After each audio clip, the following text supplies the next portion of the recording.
Good morning. So in today's video, we are going to make lasagna, and we're going to make it completely from scratch, starting with the mozzarella and the ricotta and even the pasta. So first thing we need is a lot of dairy to make our mozzarella and our ricotta. And to make my mozzarella, I usually use skim milk. And so I've got to skim the cream off of some of this milk. And I know in last week's video, I showed how the children churn the butter by hand, but I have way too much cream collected since then. That's the last time we made butter last week. I have collected so much cream since then that it would take 3 or 4 times of filling that little hand churn, butter churn, to get through all the cream. So we're gonna make some ice cream tonight for Kendrick's birthday. And so I'm gonna save some of the fresher cream for that. But otherwise, we're gonna make the butter in the blender this week. So the first thing we're going to do is we're gonna take the freshest cream and we're gonna take that for making ice cream. And I'm so happy to see the sunshine after so many dreary and rainy days. You all know how much I love filming when the sun's shining into my kitchen.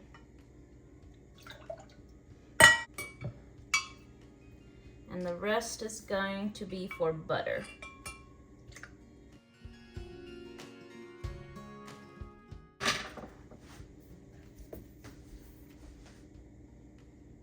So here's all the cream that we have to process today. So these 3 will all get turned into butter, and this is gonna be for tonight's ice cream. So I've got my 2 gallons of milk in a stock pot, and now I'm just going to take its temperature, and we need it to be about 55 degrees, and that's about where it's at. So I took this milk from the refrigerator this morning after we were done with chores, so it's been on the counter for a couple hours. So now that our milk is at 55 degrees, we're going to take 3 teaspoons of citric acid, and we're going to dissolve it in half a cup of cool water. The reason we add acid is, number 1, to keep any bad bacteria from growing. And we need to raise the acid level of the milk to help it form curds. So when we add the rennet, it'll form better curds because the acid level of the milk is higher. So we've got 3 teaspoons of citric acid in half a cup of cool water. So we're gonna add our dissolved citric acid to our 2 gallons of milk, and we're gonna stir it in real well.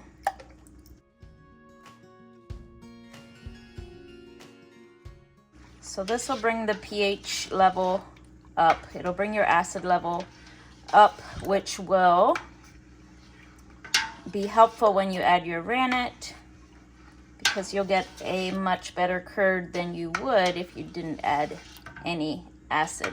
I actually don't think you could get a curd without acid. So basically when I add the acid, I have just fermented the milk. So this is my milk for mozzarella where I've added the acid to the milk.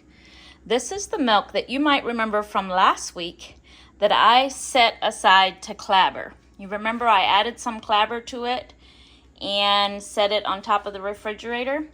Well, it is beautifully clabbered, and this is naturally acidified.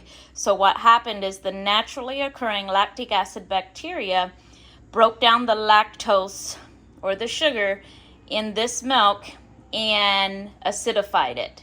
So this milk will taste tart like yogurt because there's no more sugar left in it. And we're just going to heat this curd and turn this into ricotta. This is what the clabbered milk looks like. It looks very much like yogurt. And we're just going to bring that to a low to a slow 125 degrees. And we're not going to mix up our spoons here. We're going to leave that spoon in there and leave this spoon in here. So this is going to be our ricotta, and this is going to be our mozzarella. So we turned them both to low heat, and we're just going to let them heat slowly. For the mozzarella, I'm going to heat it to 88 degrees before I add my rennet. The ricotta does not get any rennet, and that one I'm going to heat to about 125 degrees.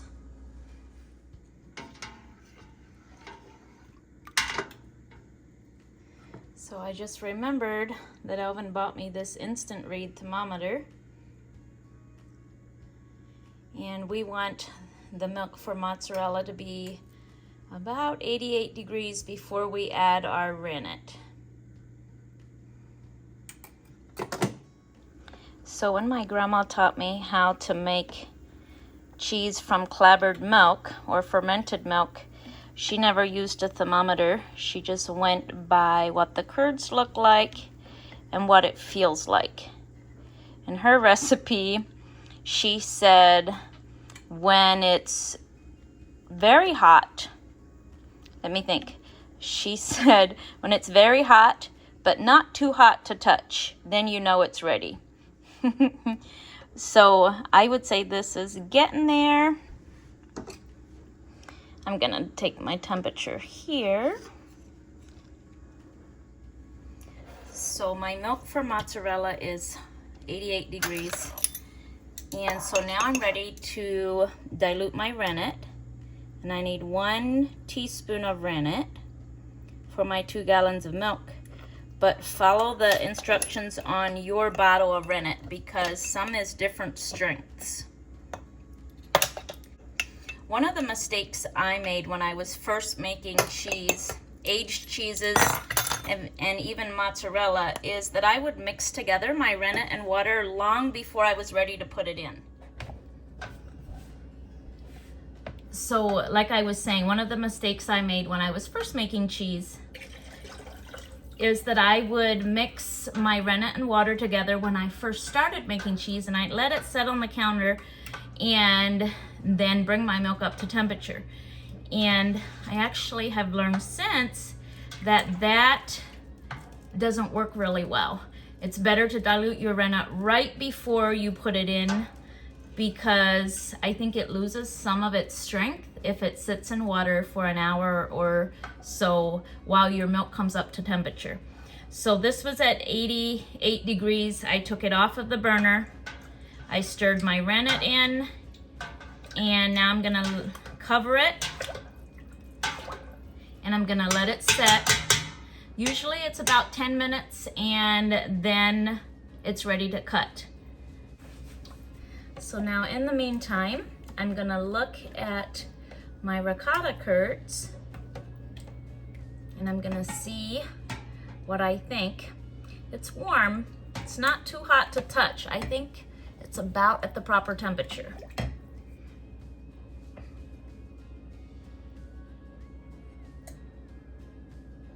Yep, it's about at 124. And this is a good sign that it's hot enough is when the curds in the whey are completely separated like this. Now remember, this was just naturally fermented milk or clabbered milk. And you can see how the curds in the whey have separated.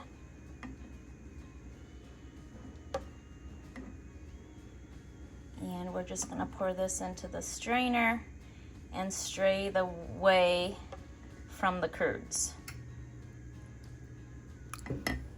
So I've got my strainer and I've lined it with cheesecloth, and my cheesecloth is, I have a very thin cheesecloth, so I've folded it into 4s so that none of my curds go through.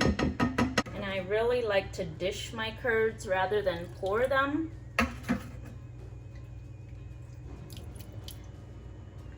Because I don't like to break my curds more than I have to.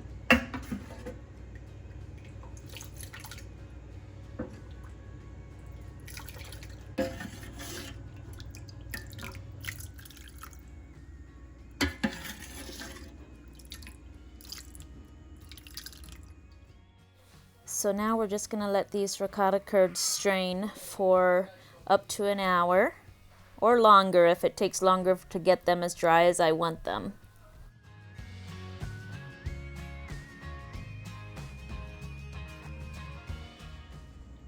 So I always get so excited when my milk coagulates that I've been known to look at it every couple minutes and see if it's happening. Oh yeah, it's happening. So after 10 minutes, I'm going to check for a clean break in my curd. And nope, it doesn't break clean yet. So our ricotta has drained for about 30 minutes. And it's dry enough for me. So we're gonna put it into a bowl.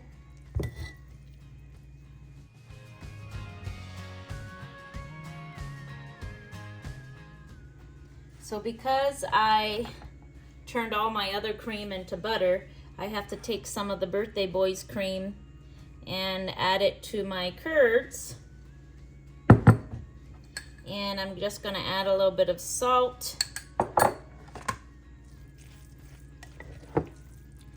And there is our ricotta cheese. So the thing to remember about naturally acidifying your milk by letting it clabber or ferment is if you turn it into cheese as soon as it has clabbered, you're gonna have a very mild, more cream cheese-like flavor to your ricotta or your cottage cheese. And if you let it clabber longer, it's gonna get more tart because what happens is the lactic acid bacteria eats up all the lactose, which is the sugar. And the less sugar there is, the more tart it's going to taste. So today is actually a fairly tart ricotta, or you could press this and have farmer's cheese, or you could call it cottage cheese. And we're just gonna cover that and put it in the refrigerator and until we're ready to make lasagna. Okay, so we waited another 5 minutes. And now we've got a clean break. So now I'm just gonna cut the curd, and if I was making an aged cheese, I would make sure that my knife and everything is sanitized. But because I'm not making an aged cheese, it's not that important. And for that reason, mozzarella was one of the first cheeses that I attempted to make.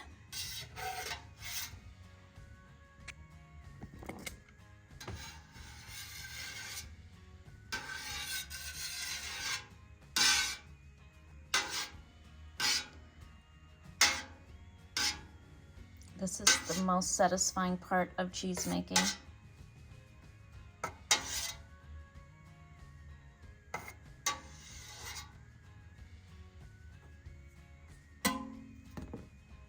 So now that I've cut the curds, I'm just gonna let them sit for a couple minutes and let them separate from the whey. So once I've cut the curd, I'm just gonna stir them a little bit and break them into a little smaller pieces. You don't want the pieces too small because it's too hard to get them to all come together if they're too small.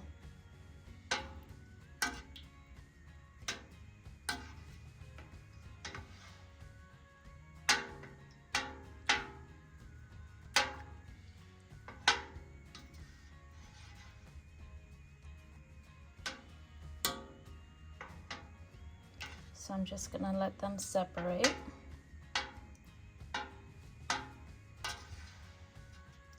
So now I'm just gonna let that set and let the curd sink and let the whey separate a little bit. So you can see how my curds have sank to the bottom. I am going to ladle out some of this whey. And in here I have 2/3 cup of salt, and that's mineral salt. That's why it looks pink. So I'm just gonna take a bunch of this whey off of the top.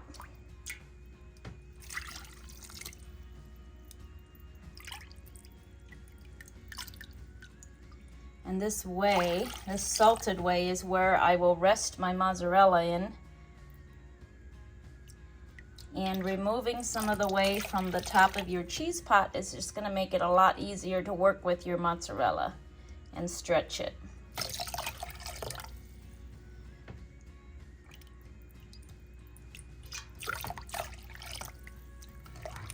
So now I'm just gonna stir that to dissolve all the salt. And then I'm gonna turn my burner onto medium, and we're gonna start to heat up these curds until they stick together.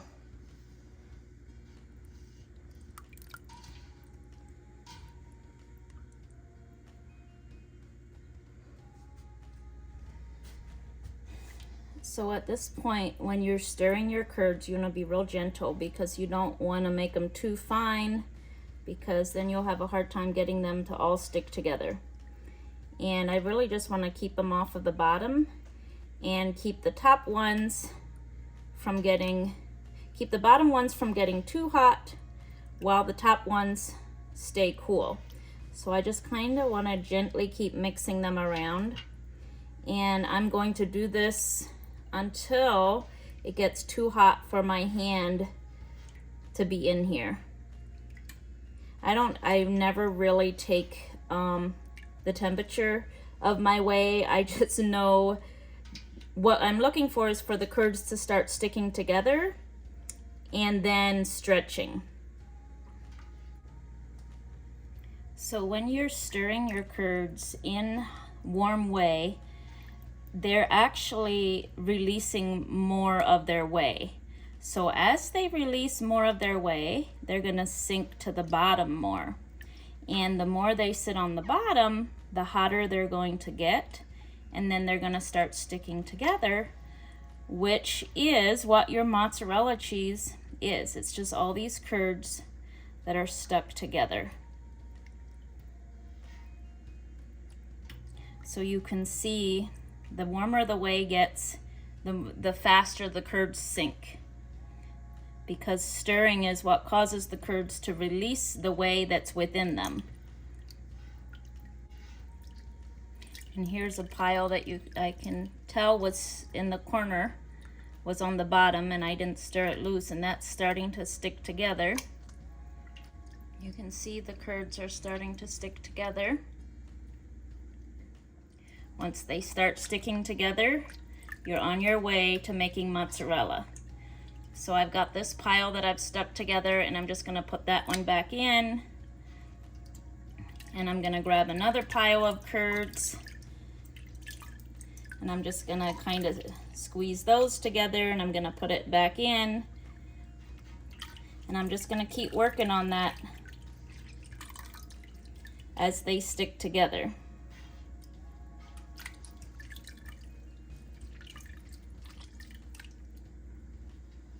And I've still got my burner over medium heat, and the whey is not yet too hot for me to stick my hands in.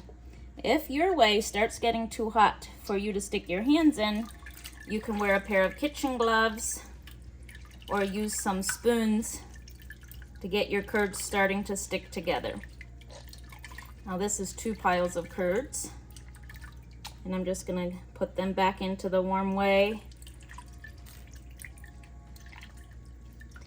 And the bottom of the pot is hot, so as they sit down there, they get more elastic and more sticky. And you're just gonna push your balls of cheese around on the bottom, because that's where they're going to pick up the rest of those little curds. So I'm just gathering any little curds that are still free floating and finding them a home on one of the balls of cheese.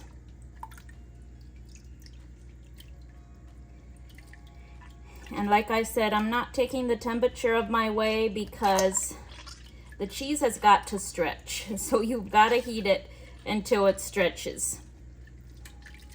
And once your cheese starts stretching, that's when I turn my burner to low and just keep it at temperature.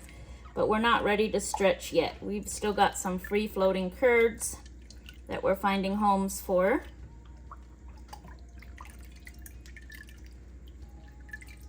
And this is why it's important not to stir your curds too tiny, because it's really hard to find really tiny curds and make them stick to a ball of cheese. So this one's been on the bottom for a while and it's pretty warm, and you can see how it's starting to stretch. But we're gonna put it back in, and then we're gonna find another one. So the bigger ones are gonna take longer until they're ready to stretch.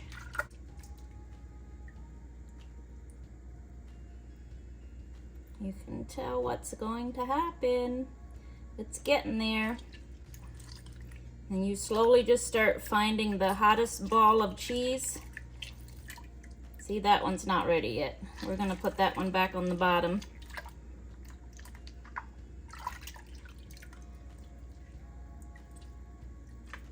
This one's getting there.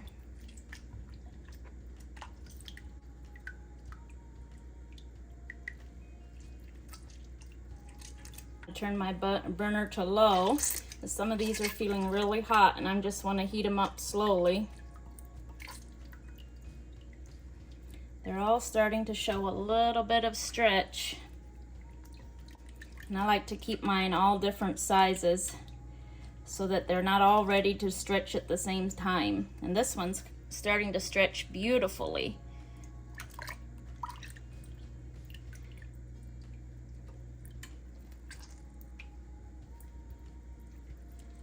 You'll want it to stretch without tearing.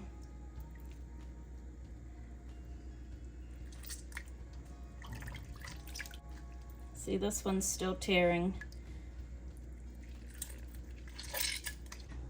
So my whey is pretty hot, which is good because that's exactly what we need to get this mozzarella stretching. And I'm just going to keep stretching each ball until it stretches without tearing.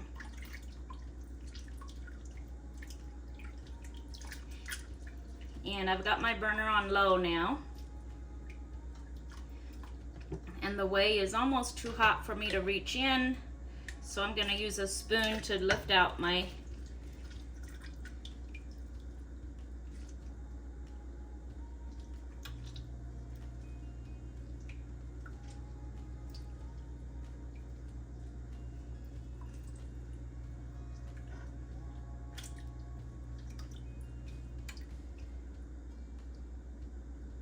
This one's doing really good. And I'm just gonna fold it in half and lay it back down.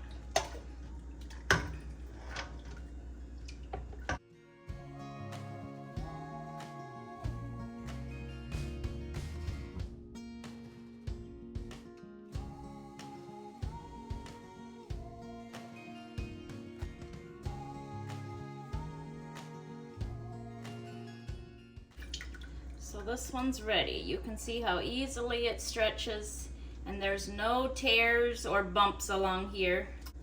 And this one's beautifully ready too.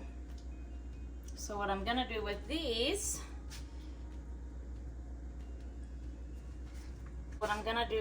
is I'm gonna cut them for string cheese, because I know that we've got plenty of mozzarella to make our lasagna. So I'm just gonna cut some of those smaller balls into pieces for string cheese.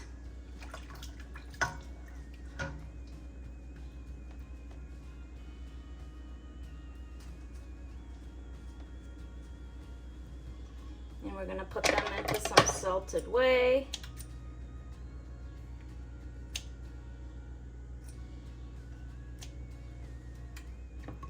And there we go, there's some string cheese.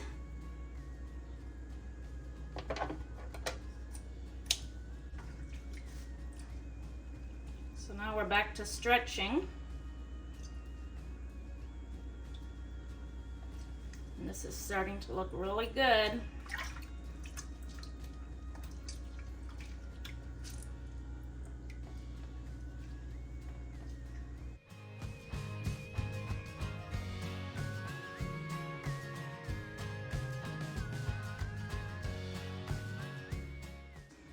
And if you can see some of those, you can see this hasn't stretched properly yet because there's still parts of it that tear when I stretch it. So I'm just gonna put it back down on the bottom. Oh, that's hot. And I'm gonna get myself another one, and we're gonna start stretching that one. And this one is stretching really well. When they stretch real easy without tearing, and you know they're getting ready. I think that one's ready. And this one's stretching real easy. This top part here is still tearing a little bit. You can see right there.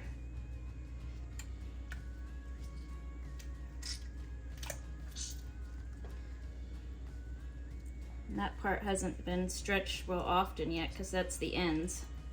So we're gonna fold it in half so that some of that gets stretched. And this one's ready.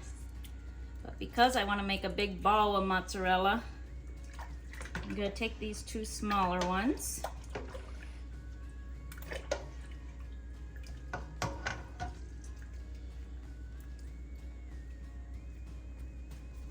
And here you can see how that stretches real nice without tearing. You can see how nice that stretches and it doesn't tear at all. So I'm going to put these two smaller piles of cheese together, and I'm going to rest them on the bottom so that they melt, so that they mesh together. And then I'm going to work on this larger one.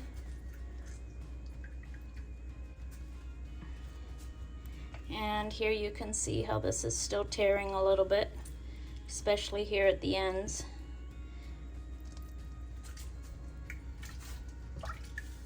So now that I've stretched every one of the balls of mozzarella that's still in here, now that I've stretched them and they're all ready, I'm just gonna let them rest on the bottom for a little bit and get really, really hot. And then when they're really, really hot, they're almost too hot to handle.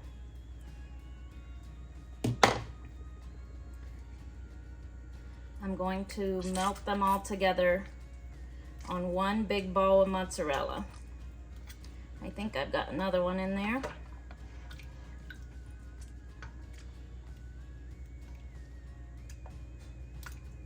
See how hot it is? It's so hot that it'll stretch on its own.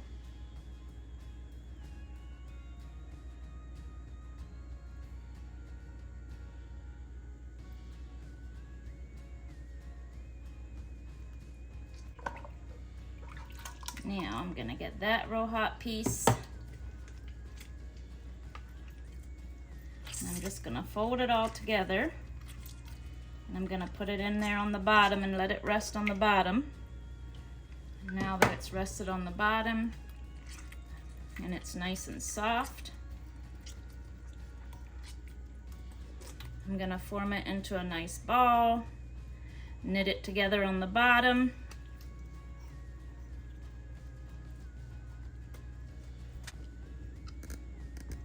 And I'm gonna put it into my salt water. I gotta smash it flat a little bit so the whole thing is underwater. And here's where I've got my string cheese for the children. And we're just gonna put it into the refrigerator and let it chill a little bit. So this mozzarella cheese has been in the refrigerator for about 4 hours. So since I want to use this for lasagna, I'm gonna shred it. Oh, and I wanted to show you what the string cheese looks like.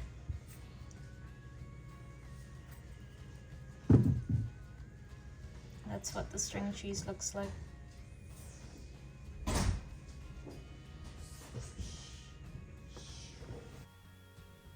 So now we're just gonna take each of those 4/4 and shred them.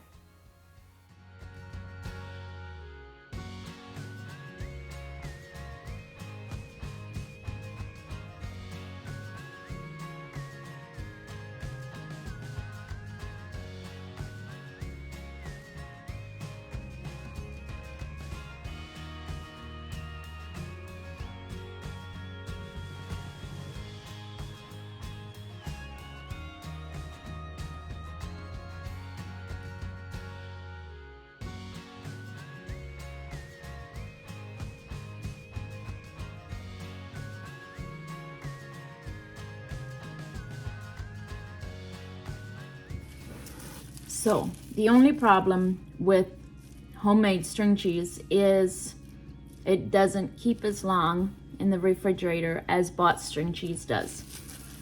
I've found that wrapping each piece individually definitely helps it keep longer, and it'll keep like a week to 10 days like this. And what happens is, you know how it is when you're a mom and you think, oh, my kids ate so much string cheese this week, I'm gonna make a big double batch so they have enough for lunches all week. And then that's the week they all choose to stop wanting to put string cheese in their lunches. And what I do then is I just run them through my shredder and make shredded mozzarella, and I put it in the freezer, and we use it on pizza or in lasagna or any place that we need shredded mozzarella cheese. So now we are working on making our pasta dough so that we can put our lasagna together. And I'm gonna link both my pasta recipes in the description, and I'm gonna try to put it here on the video as well.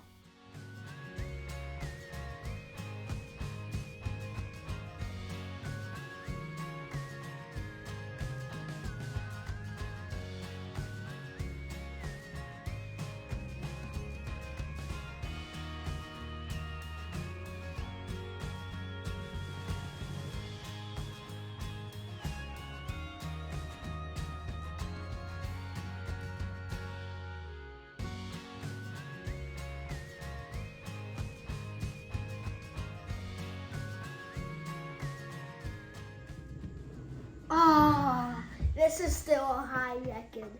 Just a little bit. So now I'm taking some of these sheets of pasta dough that we have rolled out thin, and I'm gonna hang them up to dry on some wire hangers, and those will be for our lasagna. Whoa. Okay. No, don't ever back up. Yeah, don't go backwards. Okay. Deep and wide.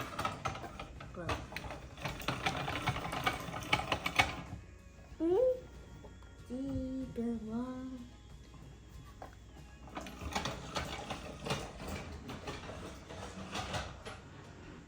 Okay. This is us. Okay, we are finally ready to assemble our lasagna, and we've got some ground beef that was raised right here on the farm. We have pasta sauce made with tomatoes from our garden, and then we have a little bit of oregano that was not raised here on the farm, and then we have the mozzarella that we made, and we have the ricotta cheese that we made, and we have the lasagna noodles that we made. Oh, and I know what I'm missing. I'm missing the eggs.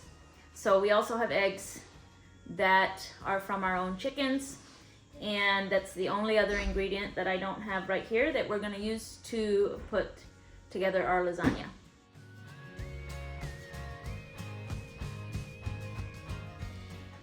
So the first thing I'm going to do is I'm going to mix my ricotta and the eggs together.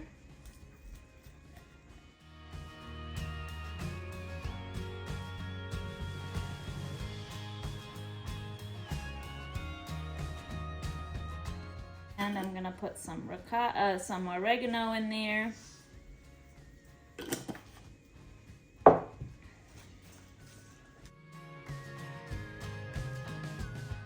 So the next thing I'm going to do is I'm gonna mix this pasta sauce with my ground beef.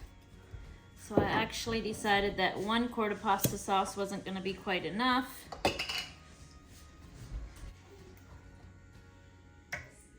So first we're gonna layer down the beef and pasta sauce mixture. And then we're gonna put down a layer of pasta.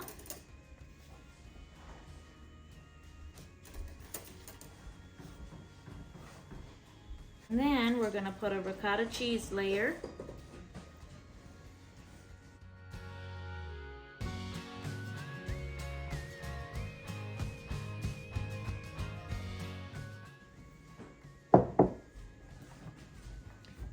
gonna put on a nice layer of mozzarella, and then we're gonna start all over.